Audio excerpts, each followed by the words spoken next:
Hey all, good afternoon. Um, it's been a day. It's been a busy, busy, busy, busy day. So I haven't had a chance to get on and start working on this next step.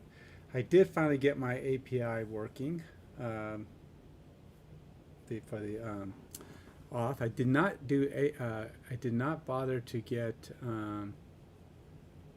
bother to. I did not get Facebook working, the Facebook auth. I think that that's next. I want to try to get that built into the API as well. So I would pass the information into my API, have the API pass it into Facebook, get back the token, and hopefully I could pass that around. I don't know if that will work or not. I don't know how the Facebook tokens work. Um, so I guess maybe I can't do that. I don't know. I don't know if you can pass around a Facebook token, an auth token. I don't know what Facebook returns. If Facebook tokens use cookies, that might not work. Now the other option is to use a Facebook login, and once they log in through Facebook, generate a token for them, and then I have a token that I can use, just saying they're authorized. They've gotten authorized by Facebook or whatever. This would allow me to have a valid token. I don't know for sure how the best way to do that is, but maybe I can come up with something. I don't know. But for now, let's just see if I can use my auth token. I'm still trying to see if I can get this API thing working. I was following along here, just kind of learning how do you call your authorization token. So I have an app that I've been working on, my Blazor Ultimate Neighborhood Ladder app. They all tell you, oh, this is your API, and then you use, it tells you how to say, set the page or whatever to authorize, so that it has to be authorized. But none of them tell you how you're supposed to consume your API call. How do you make the call to the API? They show you how to do it within the API, like with the weather forecast, but all that is telling you how to, you know, how to do it within the app. I don't want to do it within the app. I want to do it within the calling app. So I was watching. I finally found one that I think is close. So so you got to do cores, I believe, because you have to transfer applications or servers. So that would make sense to me. So I'm going to attempt to see if I can figure out how they're doing this.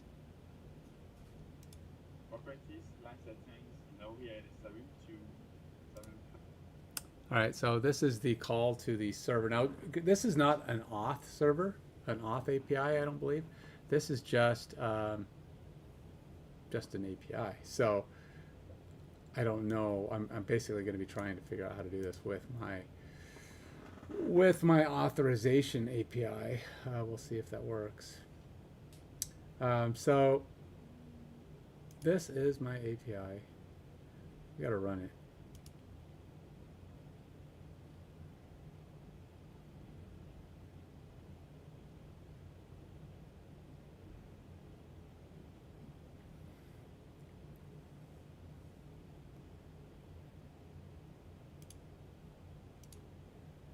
Waiting for this to load up. Okay, so as you see, I can go down here to my authorize. I can log in, try it out, and I have my test key here because I made the mistake of forgetting what it was the other day, and I had to so this is what I'm using. It's just a generic. So we'll just execute.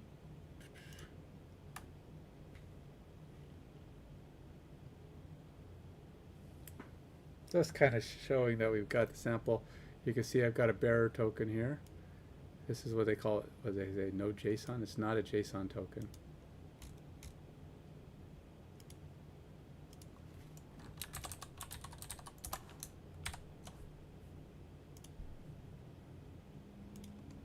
Now I should be able to go down to my weather forecast here and click try it out since it's now authorized. And we get our authorization. So you can see our page works. So now the trick will be to see if I can pass. I could set up a page to fail as authorized, and then authorize it and get it to pass. So the question is, I got to set up something, page of some kind, on my ultimate community ladder or ultimate neighborhood ladder or whatever it happens to be at the moment. So we're going to close that for a minute, or just get it out of the way. Then we'll go over here. See, I have a lot of pages here.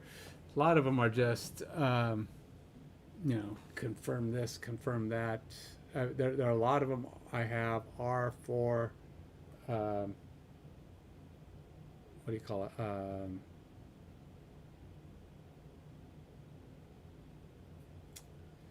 What was I going to say? A lot of them are for, sorry, I got some tar on my leg.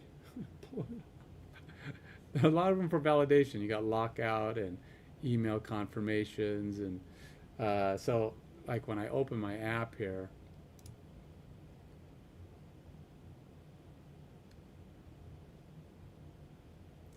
this is a Blazor app. Now I want to eventually call this API from my React app as well, which I do have a React app, which I'm working on getting that set up. So hopefully we'll be kind of getting in that vicinity of making that work as well. Okay, so did it open?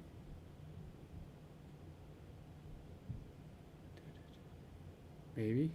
Where'd it go? Well, I would have thought it opened. Hello? Where'd you go? If you opened, where you be?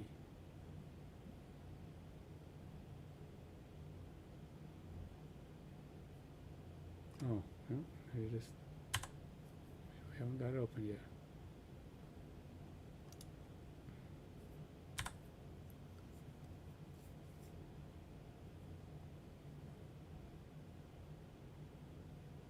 Okay, here it comes. It's really slow. We'll say that. All right, so we're here. So the idea here is that we would log in, and then once we log in, perhaps I set the weather page here to be authorization required, just for now, because this page is just a demo page. It was put on my it was put on here by default as part of the template for this project. And so slowly I'm getting in there, and I'll probably get rid of this weather page soon enough, but let's go check it out here. So we got weather.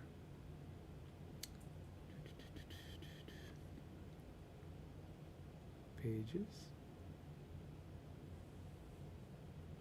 Probably not account. Here we go, weather.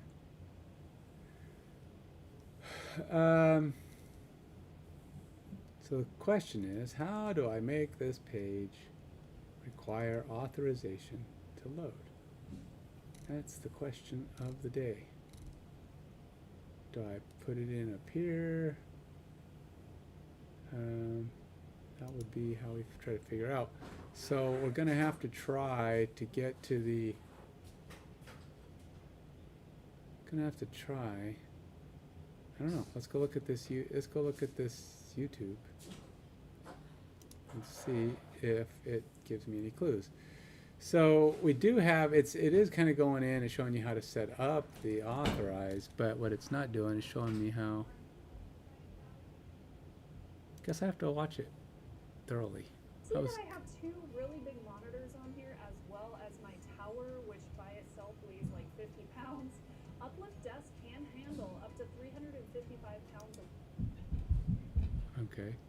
In the application layer, you're also going to install these packages in there. So still, unload projects. Then let me just grab them. So we need ASP network component authorization.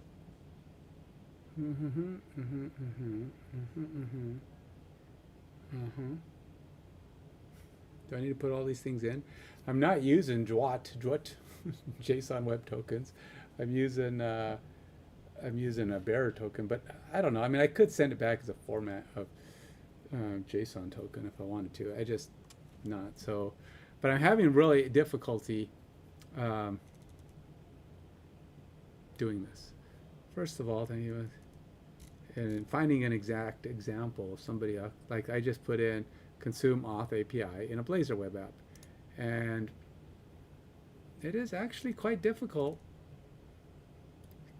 because everybody builds in their authentication into the app. So Blazor authentication tutorial, how to authorize in Blazor, but this doesn't use an API.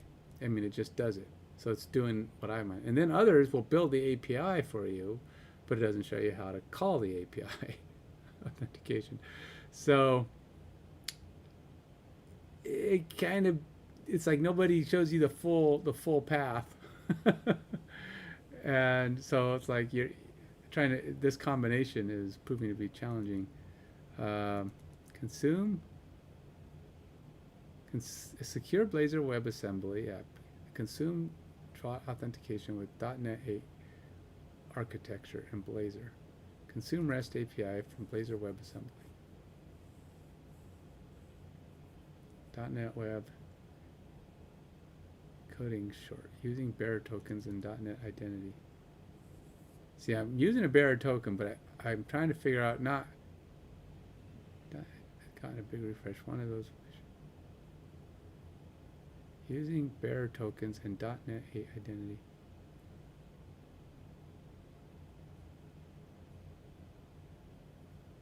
All right. Well, let's see. This is what I'm doing. This is a multi-chapter thing, so I may have to. I knew I couldn't afford a house of my own. Food's here. So we thought. Hi, I'm Sean. Welcome back to Coding Shorts. Get a new project, and I'm just going to create an ASP.NET Core app. This could be an app that you're perfect, and here's our brand new application, right? There's nothing in it, it's a blank slate. There's a privacy page, there's a home page, nothing much to see here. See, this does not use an Because API. we added those individual accounts, it has the notion of registering and logging in. And so let's make that work before we talk about how we're going to protect APIs. Let's see. So I'm just going to create a new account for me at AOL.com. Feel free to try to reach me there, but I will tell you now, that may or may not be my actual email address. Go ahead and register. Since we've registered, I should be able to log into the application, and there it says, hello, Sean, shows me a profile, all of that is fine, right? We have all of identity working. We have a particular problem here, and that problem is that while we can protect our individual Razor pages and such with authentication, now that we have it supported, it's going to be harder if we are using an API. And I'm going to use a minimal API here just to be simple. So I'm going to just create app.map.mapget API foo, and I'm just going to return some very dumb data, right? I'm just going to say return new. All right, so he's actually doing it. He's calling the API. So this is my ultimate neighborhood. Let's do the same thing. We're gonna let's do it. I don't know. Where's he putting it? Just at the run. Okay. App.map. Now his is dummy right now, but I'm sure he's gonna show the he's gonna show the rest of it. I'm sure. How to fill it in, how to put what you actually need, because I actually have an API that is currently running. Let's see what this does, huh?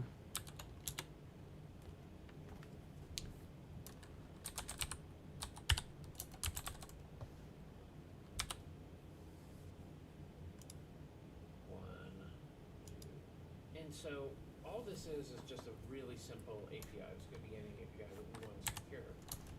Let's go ahead and run this. Since we're going to be working with the API now, let's go ahead and just change those settings to not launch the browser. We just want this to be nice and simple. And I'm going to create a new file here, and I'm just going to call it test.http. This is a file that I've covered in one of my other coding shorts. I'll actually leave a link to it right here. And I just want to say get HTTP localhost. This is where one of the reasons I wanted to include the port number so I didn't have to go look at it. I'm just going to say API foo, right? This is our API. Hey, Gucci. And I should be able to just send a request and it should work, right? If I send this request, No, I'm actually not. I'm that's it. I was working at an insurance company near here, but they've been cutting back, and I was one of those people.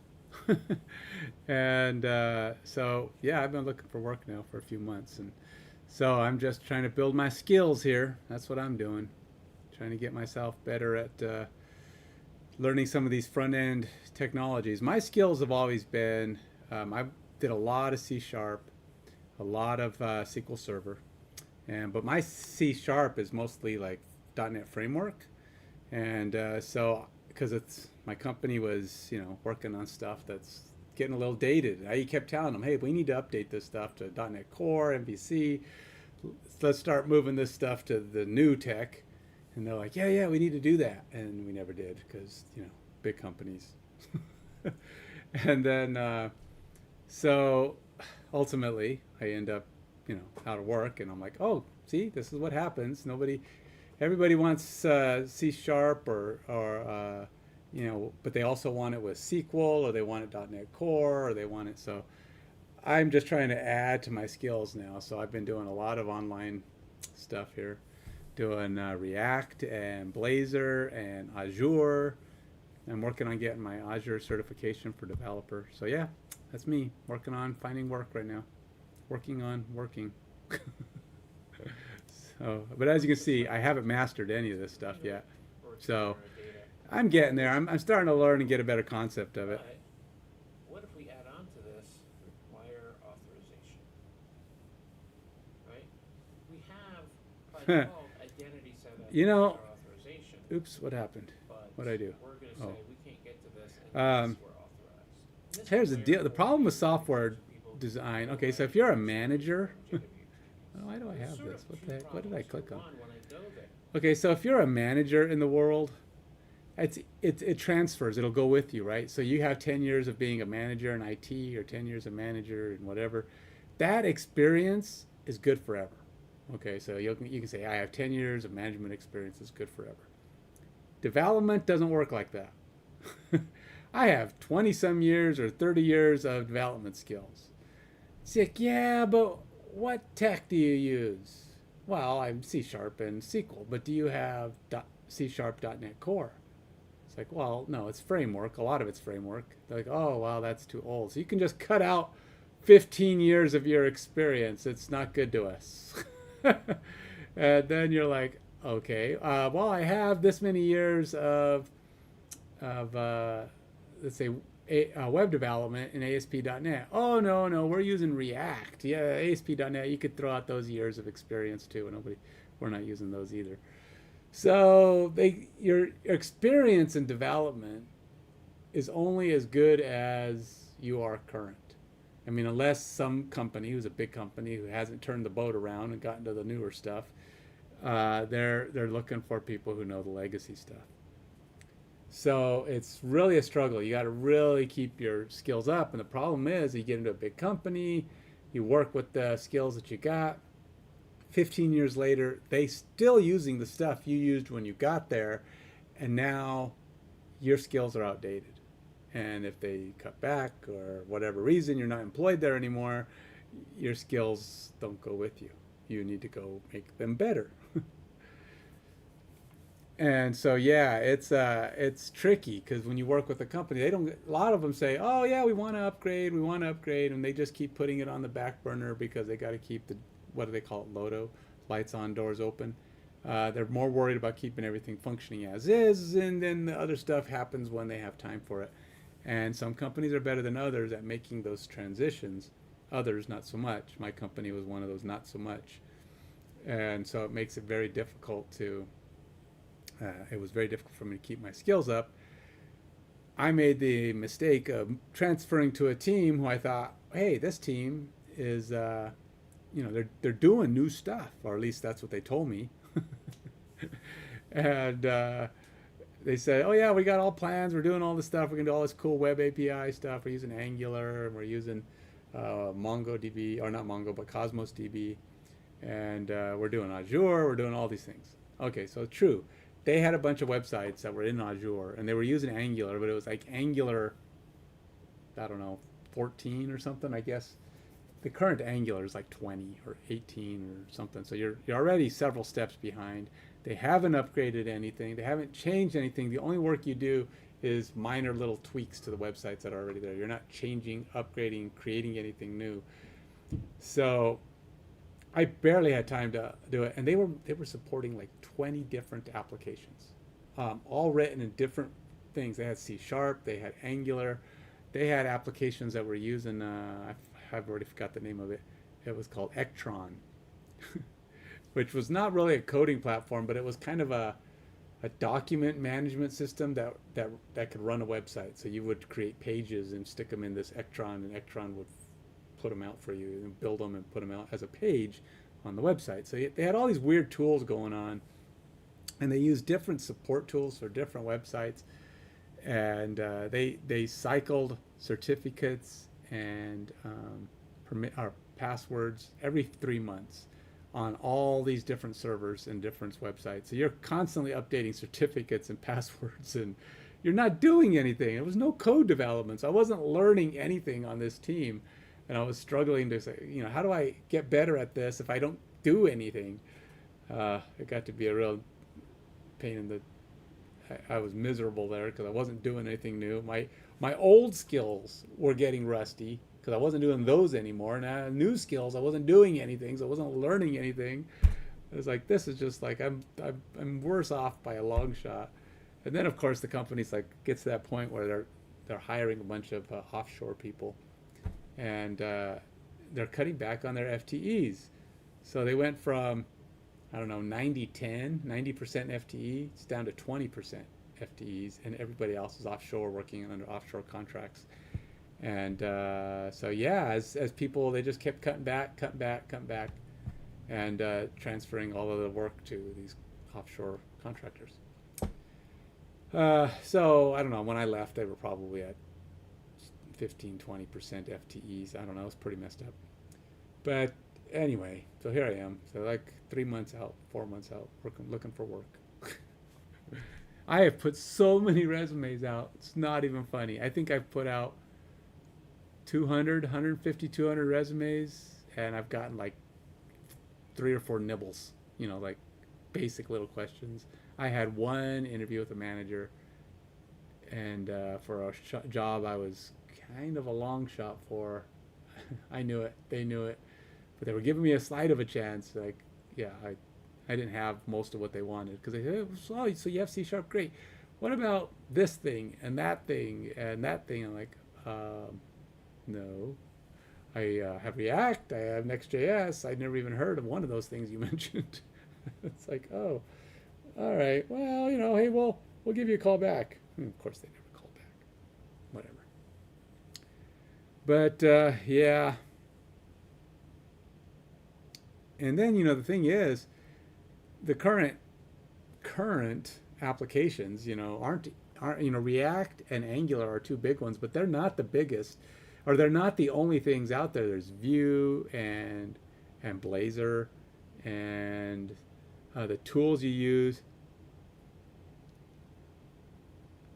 Yeah, well, right now I'm a full stack developer. I mean, I know SQL Server really well. One of the good things is SQL Server. So there's not a lot. So if people need SQL Server, I still can do that work. I mean, I'm pretty fluent in it. I'm probably not.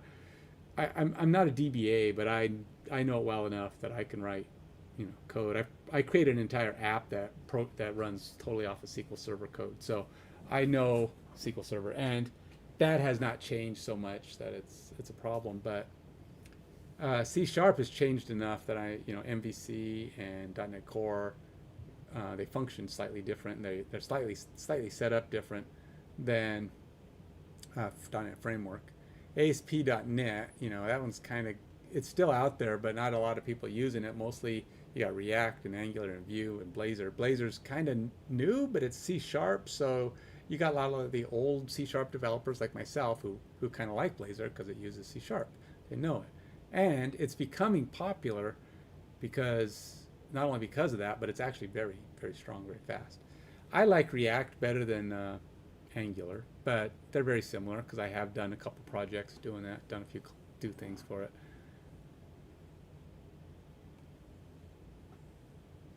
My experience level, well, my experience level with C Sharp, .NET Framework, and SQL Server is like is a senior developer, like SDE 3.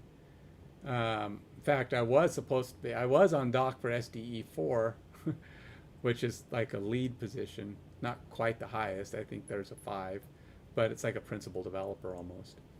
And but when I switched to this other team, of course, that changed because I wasn't experienced enough for that on that team.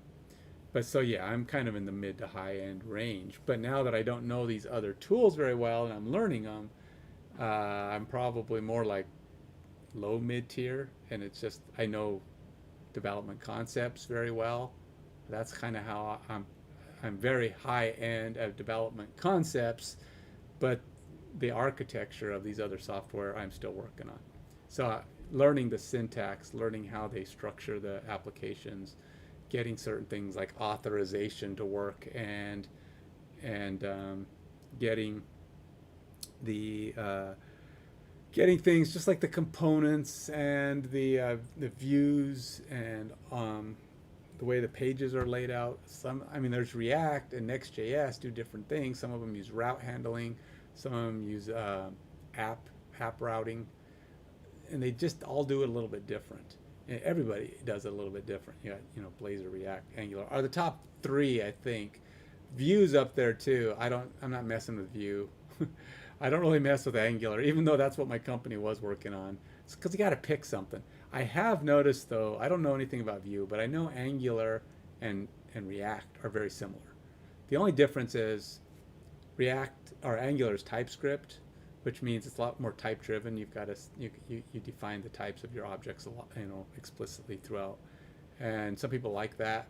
I don't mind it. It's just more stuff to type, more stuff to code, and it can trip up things sometimes. I don't know. It might make it overcomplicated sometimes, but that's opinions, of course. I just like the way React works better, I think. But again, I'm not experienced enough to say. That's why I'm doing 2 applications. In fact, this whole project of mine I'm working on right now is a side-by-side React and Blazor. And so everything I do in one app, I'm trying to do in the other, with the exception of this authorization API, which I'm working on now. I created an authorization API that kind of works, but now I'm trying to consume it. And right now I'm trying to get my Blazor app to consume it. Once I get my Blazor app to consume it, I'm going to go try to get my Razor app to consume it. Not Razor, React. Blazor is Razor. Razor is the pages inside of the Blazor app. But I always do that. I always say it just sounds better, Razor versus Blazor. But that's not what it is. It's Blazor uses Razor, and it's Blazor versus React. Okay, so anyway, I'm trying to get my React page, my React application and my Blazor application to function the same, but using totally different code bases. One's going to use React and Next.js, going through APIs. I'm going to try to create APIs that they function off of to call the database, to call the data, the authorizations, just get all that stuff from the APIs, versus trying to do I'm going to write the API separate, and I don't want to write all that code into each app, but I want each app to use their own front end code.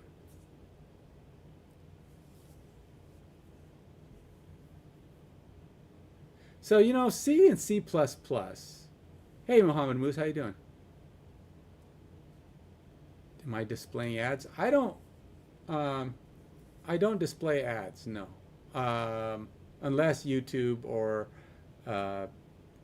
Twitch sticks them in there, which I think they have stuck some in there because, hey, that's their right. I don't know how they do it. I don't get anything for it because I don't have enough. I'm not considered associate level or follow, whatever they do to pay me. So they don't pay me nothing for when they put ads on my thing. So I I don't do anything with them. But I don't put like anybody's ads on my page because I don't have, I don't have any followers. I don't have anybody who's asked me to put page abs streams on there, ads on there. And it would have to be something I could back myself. What do I think of their app? I'm not going to just advertise anything. I like to advertise things that I would be. But, I only have 100 followers, 120 followers on Twitch, I think, and then not even 100 on YouTube yet. So, yeah, there's no ads. Other than, you see, the things I advertise are for my stuff. So I have the X case and the Mage Cage. Those are things I advertise because they are I designed them, developed them, I sell them on my website when I can. They're just kind of like a hobby thing I sell. And so that's totally different. Oh, yeah. That's just my X case. If you're into miniatures at all, that's what that is. It's a storage case for miniatures, like for D&D, Warhammer, Mage Knight. If you paint them, you display them, that kind of thing. It's a case that's meant for that. So I do market that. That's my thing, though. I don't, if I get paid, it's through people buying it. And if they don't, plus I'm out of a lot of the product. I'm trying to get another Kickstarter going on that. So I want to get some more made. I'm making a bigger case and more inserts and stuff like that for it. So I'm advertising it a bit. So if people like that kind of thing, they can go to my Facebook page and follow me there. And that's where I'm telling people to go to get all the information when when we're ready to launch the Kickstarter for the new cases. They can follow me there and get the information. And then I always tell people, hey, if you want to know more about it, because this little image is, people look at it and go, what is that? Because it's not the most explicit, other than the little picture. You're like, oh, it's like case. So if you wanted to know more, you can go to YouTube and Instagram under my business name, Active Minds Games. You can see the little icon in the corner. And then you can see videos and pictures, how they work, what they do, that kind of thing. So anyway.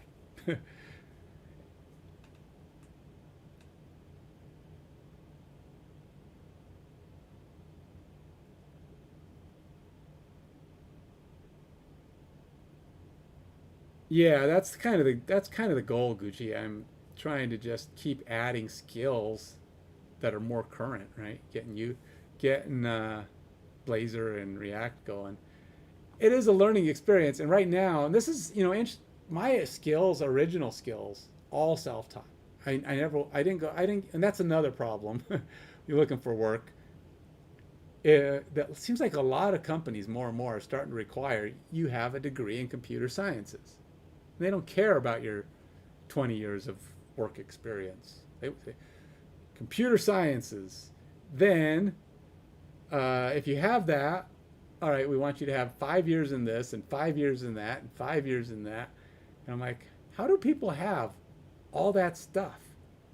I mean, how do you even, it's kind of like the combinations are crazy. Oftentimes I have 2 or 3 of the 6 things that they say are required. And some of them are not 5 years. I know enough, 1 year, 2 years, that kind of thing. So, in fact, this stuff I'm doing now, React and Blazor and Python, that I've done a little bit of Python because I just wanted to see how it was different from C#. It's syntactically, which it is weird. It uses tabs, or it uses indentation, which I think is a strange thing.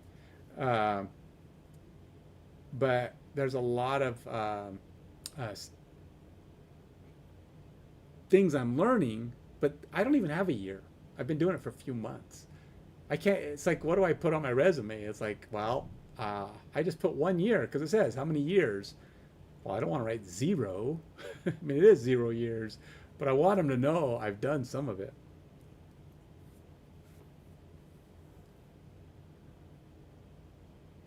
C++, I gotta tell you, that's another one that's a lot like SQL Server. It's like an evergreen skill. It's like there's always somebody out there looking for C++ because C++ is still, as far as I know, one of the primary low-level languages. Wow, you guys got a lot in common.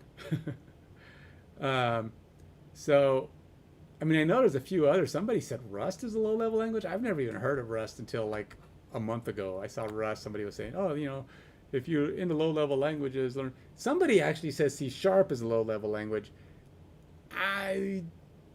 It's not as low as C++. C++ is like you create the tools that create the tools with C++. I mean, it is the base level language. You create Windows is written with it. There's a lot of the Office applications. Microsoft uses C++ a lot to generate and create their applications are written in C++. So it's a very good skill to have. And I probably at one point in my life should have chose go to C++ and learn that instead. Or maybe I should have been doing that. But the problem is, it's like, I feel like I have enough of the back end stuff. The C# is a good enough language to work with. SQL Server, I have the database, but I don't have enough of the front end stuff, the top of the stack. And that's why I'm trying to do a lot more of this web. Plus, to me, that's the end result stuff, right?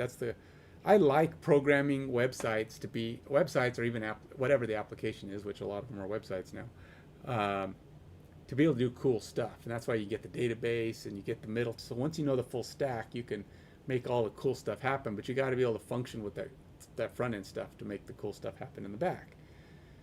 And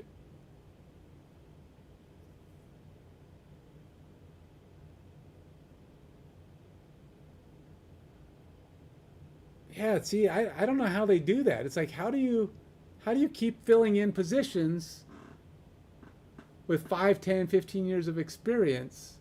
Somebody somewhere has to be hiring the people who have no experience, because if they're not, they're going to run out of, they're just cycling the same people, because eventually there's not going to be anybody who has 5 years of experience. What it comes down to, which sucks, is people want 5 years of experience, and you have to go and just say, all right, screw it, I'm going to go write my own game.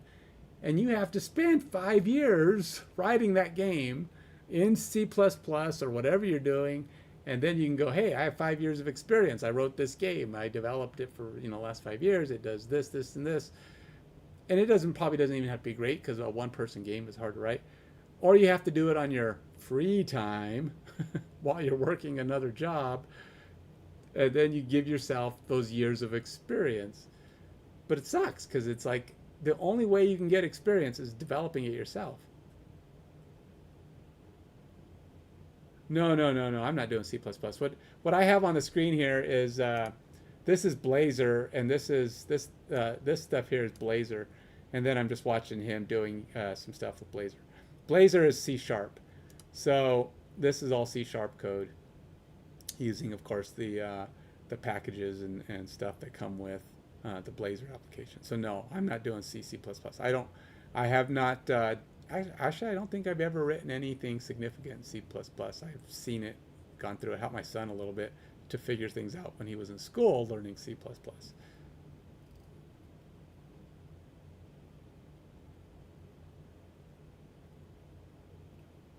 Yeah, that's what I'm saying. It's hard in any position, because everybody wants, like, 5 years is the number, right? I want somebody with 5 years of React, 5 years C#, 5 years SQL, 5 years MongoDB, 5 years, Next.js or GraphQL or some other middle tier thing going on. And they all want 5 years, and you got to have 5 years of all of it. So I don't even know how do you even get to the top of the stack, right? Because are they really finding people with all of those things? Or are they finding people with most of those things, and you're just not at the top of the stack? C# is, like I said, it's like a middle tier language, like a VB.NET tier language. You got C++, you got C#. I think Python is a little higher, but not. It's kind of similar. So you got VB.NET, Python. Nobody uses VB.NET anymore, I guess, but except for companies that have been around for a long time. And you got C#. Those guys are all in the middle. you start coming up. You got PowerShell, which I'm not even sure. I've used PowerShell only a couple of times, and I'm like, how come people refer to this as a programming language? I don't feel like it's a programming language.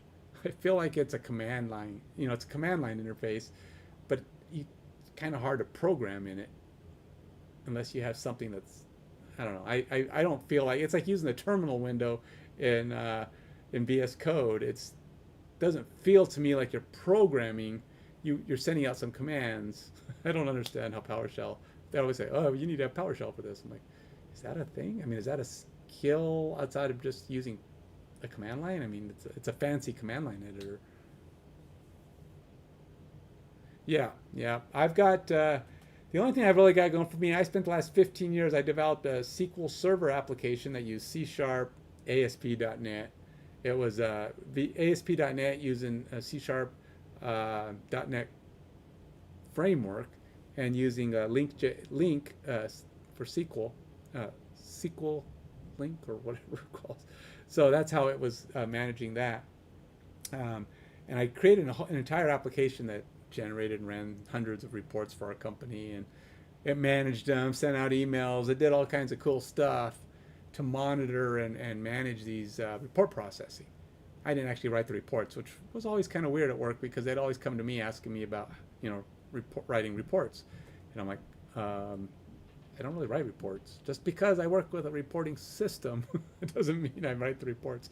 So, I mean, I knew how, but I just rarely ever did it. They always thought of me as a report. So I actually had to change my resume because whenever I wrote this thing on my resume, people thought I was a report guy. I just knew how to write reports. And I'm like, I had to reword my entire resume so people would stop thinking of me as a report guy.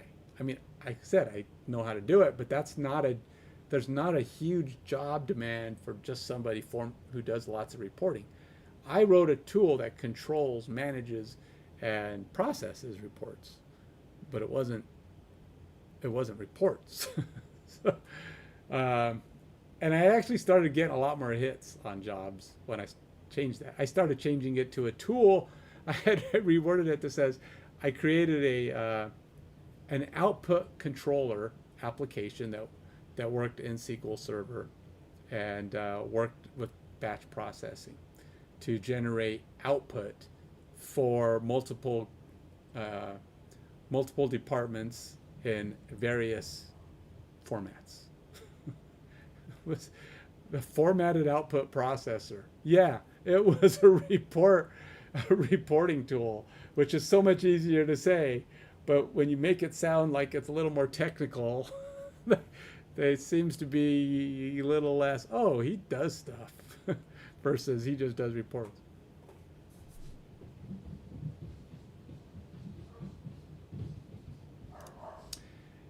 Yeah, it's a scripting tool, but again, I know, it's just weird. I feel like PowerShell's, I don't feel like it's a full-on programming language. Yeah, you're generating scripts, or you're scripting.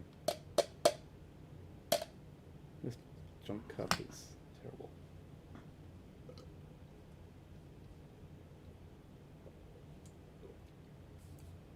I got this cup.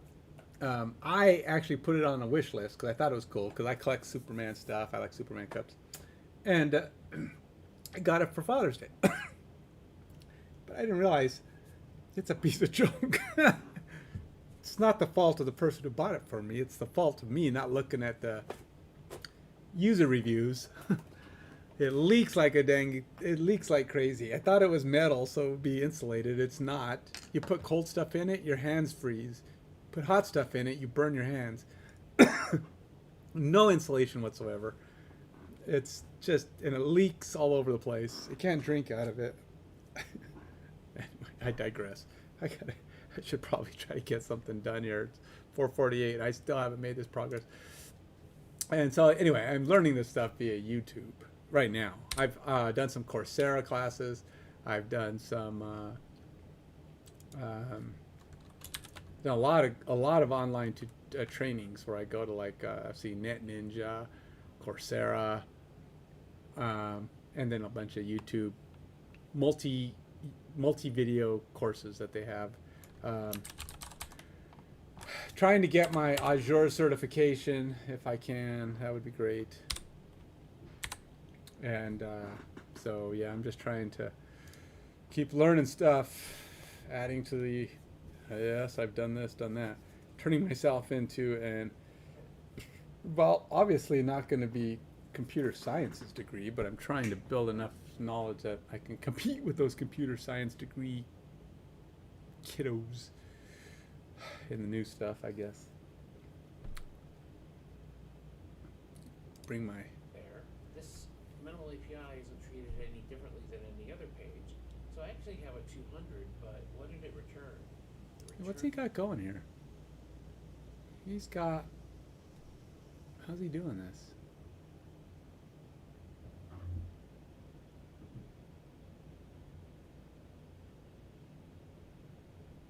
Get HTTP. No, how did he get this feedback here? Was he running some kind of cool tool? I've been looking for a tool that does the output for you right there in the page.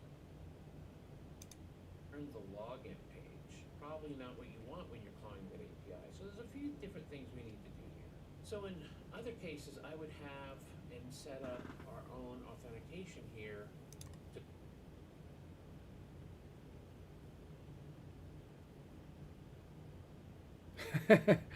All right, man.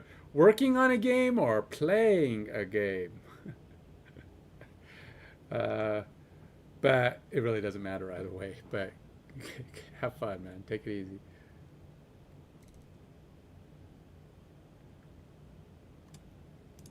To support this, and even if I were writing my own and not using identity, I would want something here that would handle that. We often do that with builder services add JWT bearer. That is one of the options that we've used for a long time to use JWTs. But in our case, we're not using JWTs. We're actually going to say add authentication. All right, let's go up here to Builder. We're going to go here. We can go, wait, do I already have add authentication? Because I may already have add authentication because it's in here. Builder. Yeah, so we got builder.services.add authentication right here. So I can use this one. Now this one was an add authentication that added Facebook, but I probably will try to use this guy, which is the default one, but I'm going to try, this is the built-in one, but I want to try to see if I can convert this instead of using the built-in for this app. I'm going to try to build it in for using my API. This is a new call as part of the new identity stuff. And here I could do things like add cookie, add OAuth, etc. And I'm going to add bearer token. Okay, so we got add authentication. You know what I need to do? I haven't done this yet, and I really should. I'm going to try to add this to get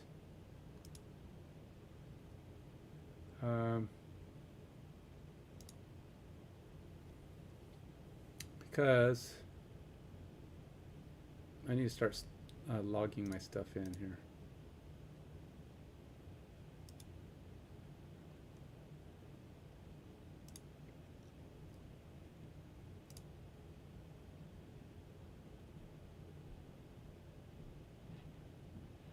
Okay. Create and push. Sure. I want to have my code in my my Git so that I have history. So if I change something, break something, I can roll it back. And there's a pretty good chance I'm going to break some things here and there, and I'm going to want to be able to roll it back.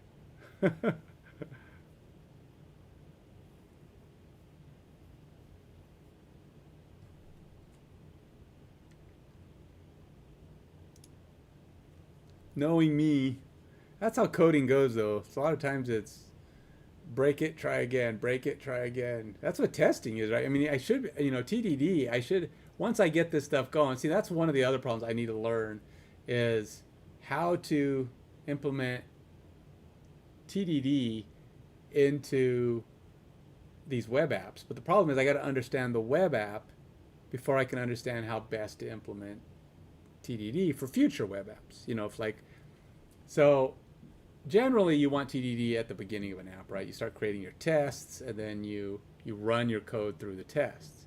But you got to understand how the code's going to function to understand how the tests need to function against that code.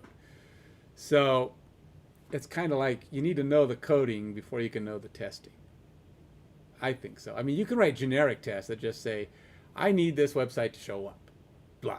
That's generic unit testing. You're just creating a bunch of unit tests that check this, check for authorization. Does that function? Do you have this page load? Yes. Does that function?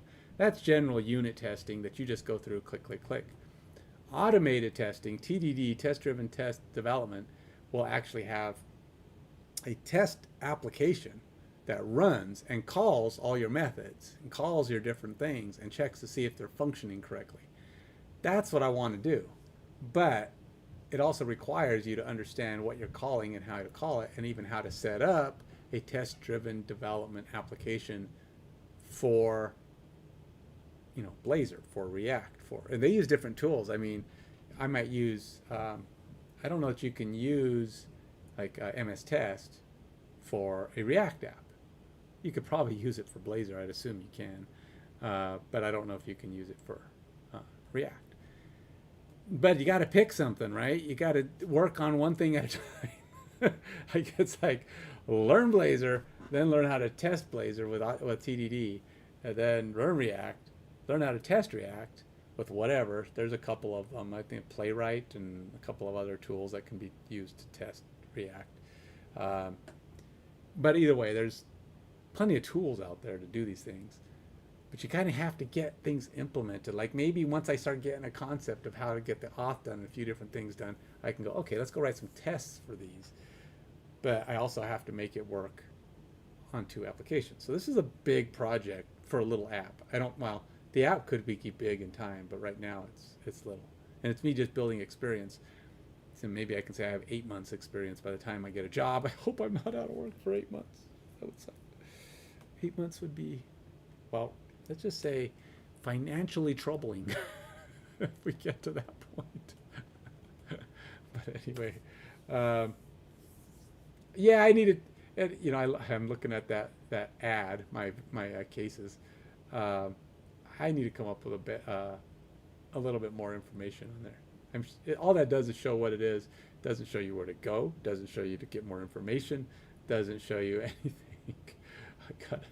I should probably tweak that. I get distracted. Look at me, man. I'm not getting any work done at all. Shame on me.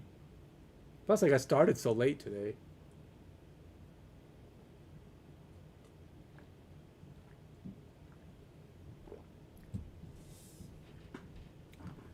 I had so much going on. All right.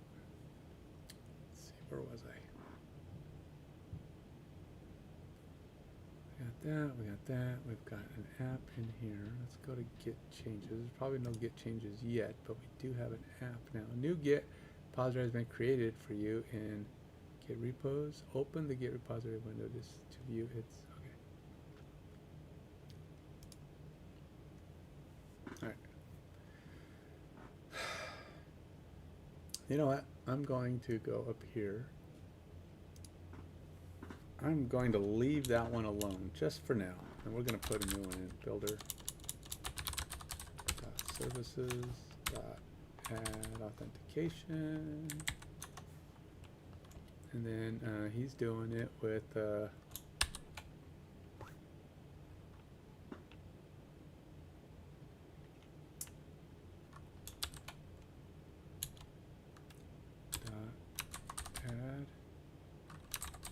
error token.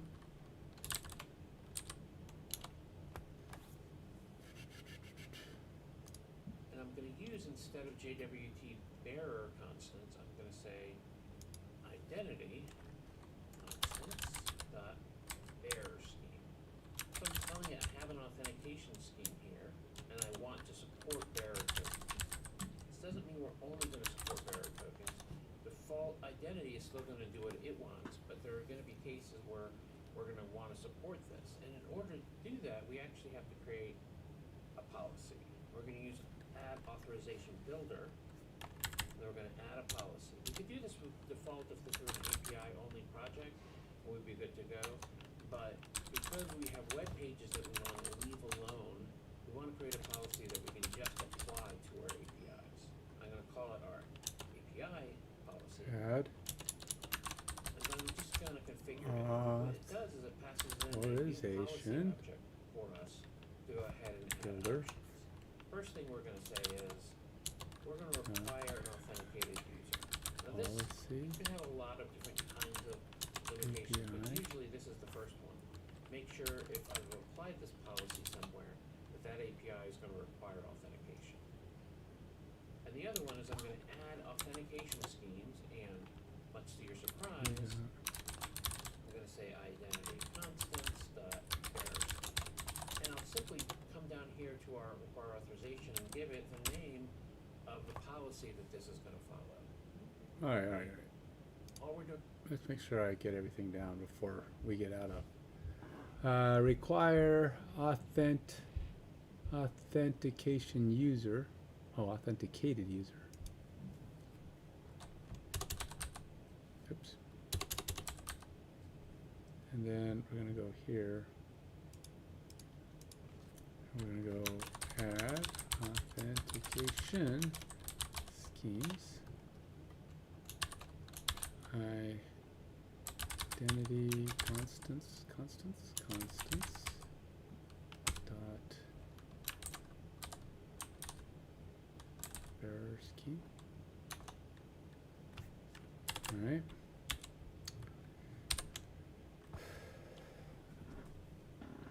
All right, so we're getting that authentication here. So that's going to require me to put one of these puppies on the end.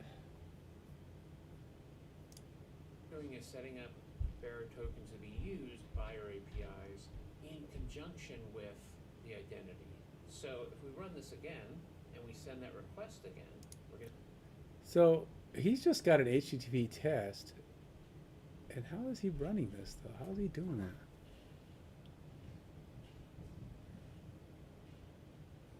Test.http.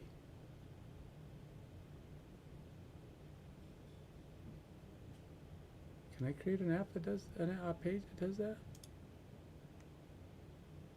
I feel like I cannot. I feel like that's something else. Where is he putting that?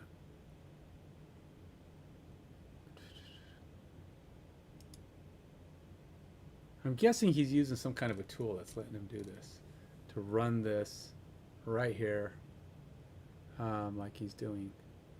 And I'm trying to figure out how he's doing that. Is there a trick to do that? Let me see. Let's digress here. Run HTTP page within Visual Studio.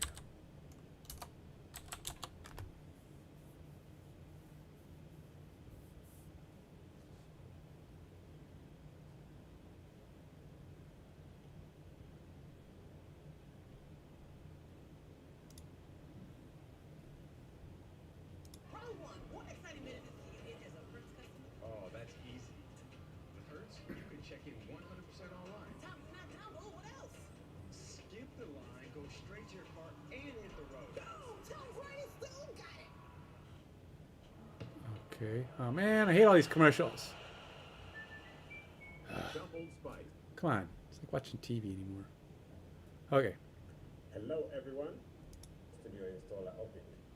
Take it from here, or you can use local IIS, yeah? So basically, How old is you've this? got, 2 years. website, Oh, installed on your local that's probably not what I IIS, want. open it It's from too here, old. Right? But you can also This is not. add a new website by coming to this bit here. So here you Because can this guy basically is running this. He's running his HTTP create within. a new web app or create a new virtual directory. So we're just gonna create a new website here.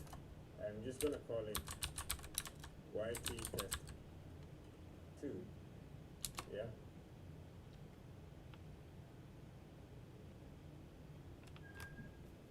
because you don't even need to run an IIS anymore. I mean, you shouldn't have to run an IIS server because it hosts itself.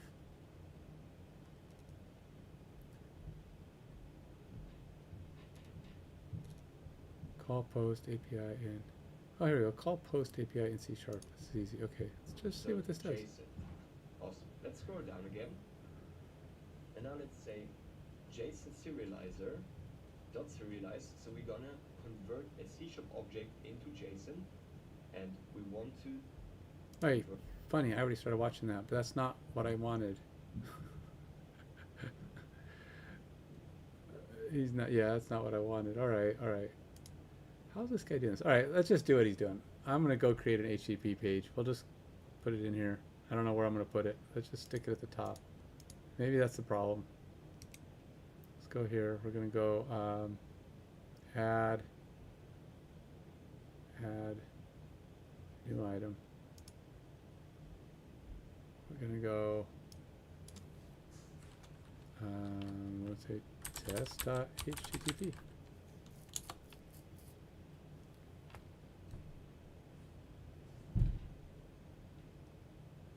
Oh, let's stop my app. Probably don't want to stop that.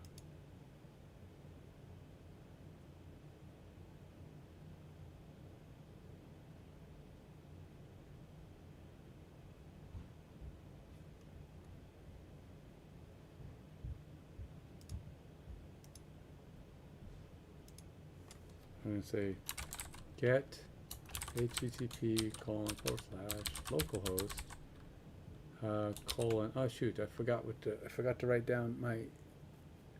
I forgot to write down my port number. Darn garnet. API dash true. I gotta go get my port number. Yeah.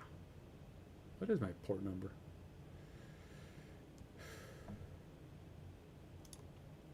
Oops. Nope. Dang it. Call. I guess I gotta run this guy again. Still don't know how he's doing this though. I gotta run the whole thing again because I don't remember the port. I think it was like 7129. Is that what it was? I feel like that's what it was, but I could be wrong. Where is my phone? It just occurred to me it's not near me. Oh no! Whatever will I do? My phone isn't close to me. It's pretty sad these days and age. We can't live without our phone being next to us. Yeah, it was close. It was close-ish. It's on the table behind me.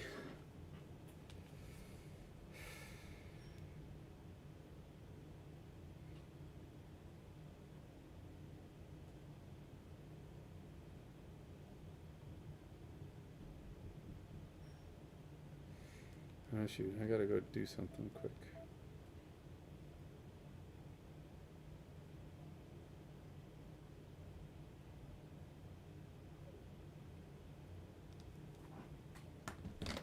All right, so let's just see if I can get this thing to do something, and we'll go from there.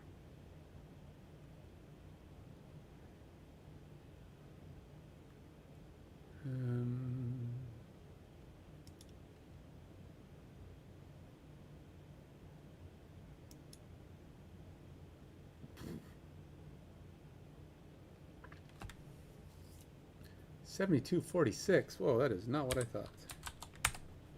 All right.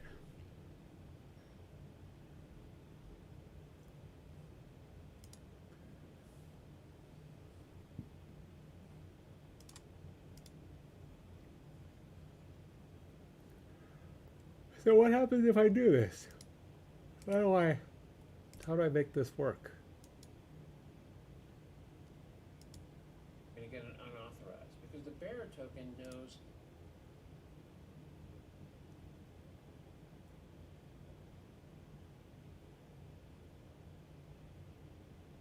I don't know how to do this.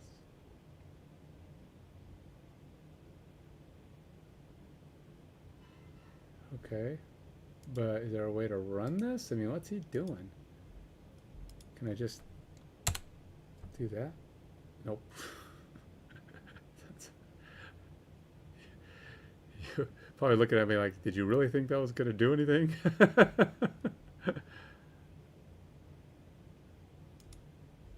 That this is for requests that All right, let's see. Let's see if I can, how to use test.http in C or in Visual Studio.